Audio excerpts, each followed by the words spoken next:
Good morning everybody. Today we will discuss ninth unit, that is electronic devices. So first of all, let us know what is the meaning of electronic device. So any device whose action is based on the controlled flow, that is a controlled flow of electrons through it, is called an electronic device. So very simple, electronic device is based upon the controlled flow of electrons. Okay, so these electronic devices actually are the building blocks of all the electronic circuits. Now we can classify the solids on the basis of their conductivity. So solids are of following types. Number 1, metals. Number 2, insulator, and number 3, semiconductor. So metals are those solids which have high conductivity, or you can say low resistivity. So these are the metals. Metals are those solids which has very high conductivity and low resistivity. The examples are aluminium, copper, silver, gold, etc. The value of conductivity of metals lies between 10 raised to the power 2 to 10 raised to power 8 Simon per meter, and the value of resistivity of metals lies from 10 raised to the power minus 2 ohm meter to 10 raised to the power minus 8 ohm meter. So these are the values. Now second is insulator. So insulators are those solids which have very low conductivity or very high resistivity. Examples of insulators are rubber, plastic, putty, mica, etc. The values of conductivity and resistivity, you can see from here, the value of resistivity is less than 10 raised to the power minus 8 Simon per meter, whereas the value of resistivity is more than 10 raised to the power 8 ohm meter. So these are the values. Now third is semiconductor. So semiconductors are those solids which has conductivity and resistivity lies between the metals and insulators. Actually, it is an intermediate form.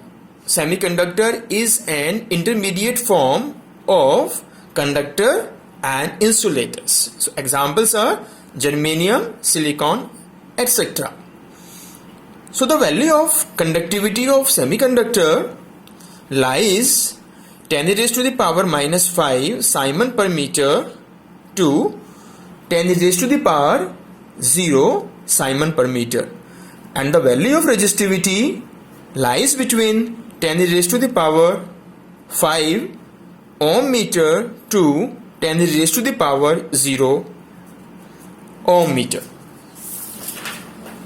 Now we will discuss the classification of semiconductor. Actually, semiconductor, as we discussed just right now, semiconductor is an intermediate form of conductor and insulator, means its conductivity is more than the conductivity of insulator and less than the conductivity of conductor. So we will classify it. Semiconductor can be classified in two categories. Number 1, intrinsic semiconductor.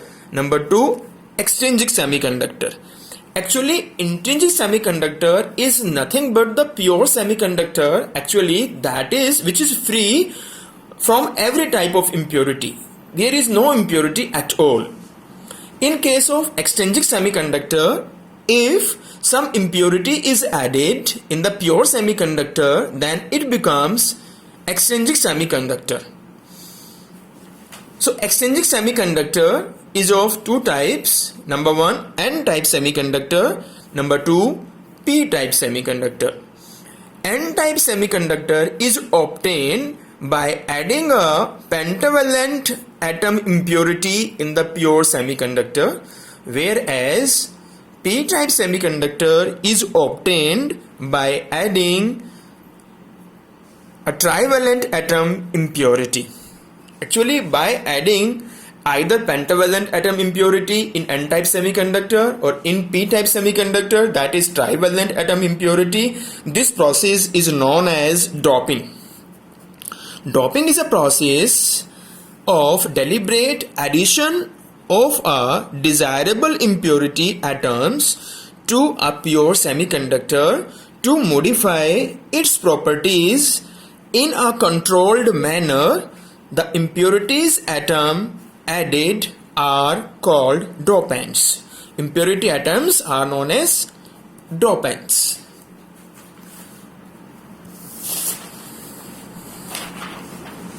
After this, we will discuss distinction between metals, insulators and semiconductors on the basis of their energy bands. So actually, depending upon the relative position of the valence band and the conduction band, the solids can be classified into metals, insulators and semiconductors. So let us discuss one by one. Now the first one is metals. That is simply conductor. So what happens in case of metals? Actually, the energy band diagram for a metal is such that either the conduction band is partially filled with electrons as shown here, or the conduction and valence band partially overlap each other and there is no forbidden energy band gap. Just like here, this is valence band, this is conduction band. So both are overlapping. So in such a manner that there is no forbidden energy gap. So that's why metal has a single energy band which is partially filled and partially empty. So what happens in case of metals?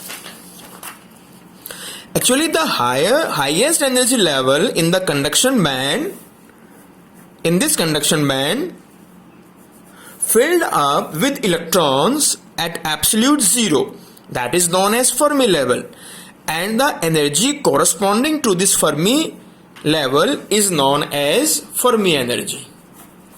So there are so many electrons from below the Fermi level, many electrons from below the Fermi level, by acquiring a little more energy from any source, can shift to the higher energy level above the Fermi level in the conduction band.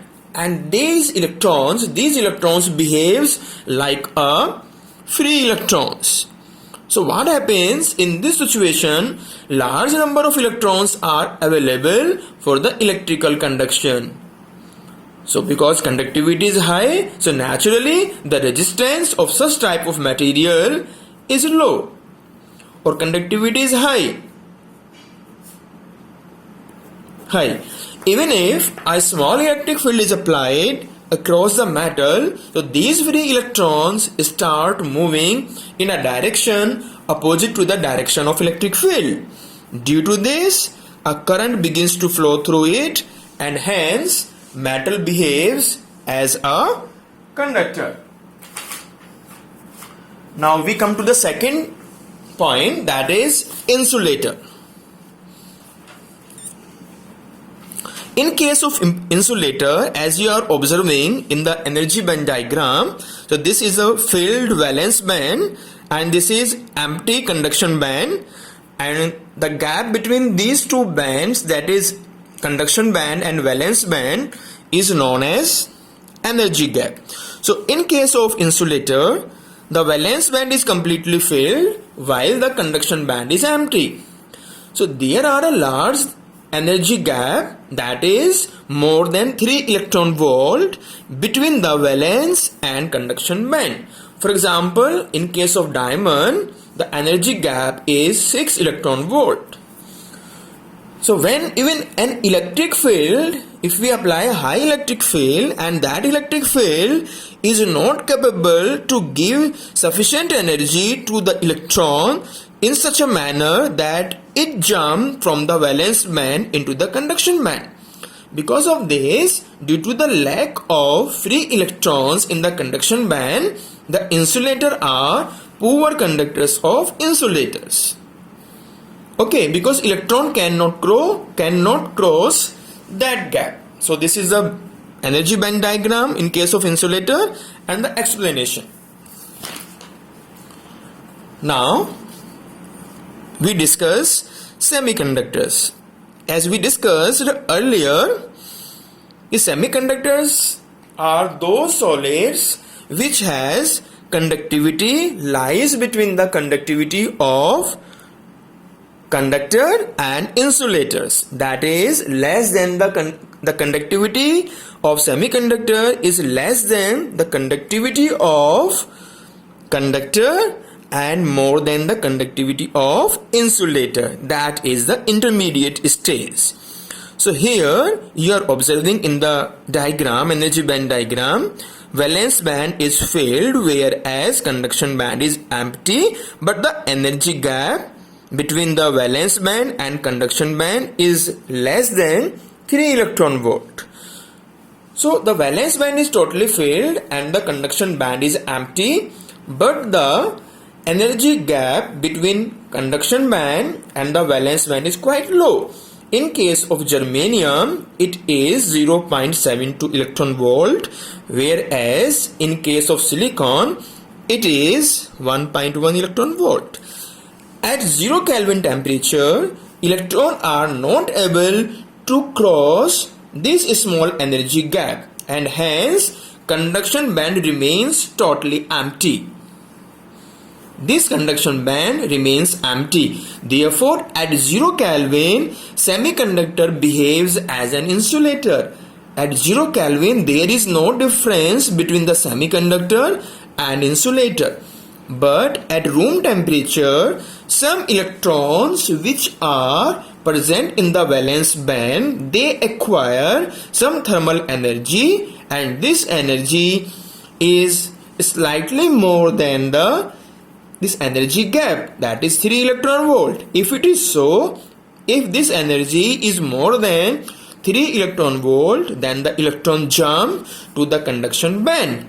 Electron jump from valence to the conduction band and they becomes free to conduct the electricity.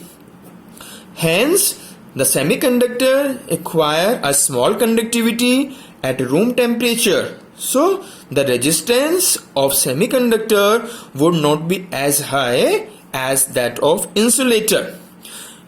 But we can increase the conductivity of semiconductor beyond that this by adding some impurity in it.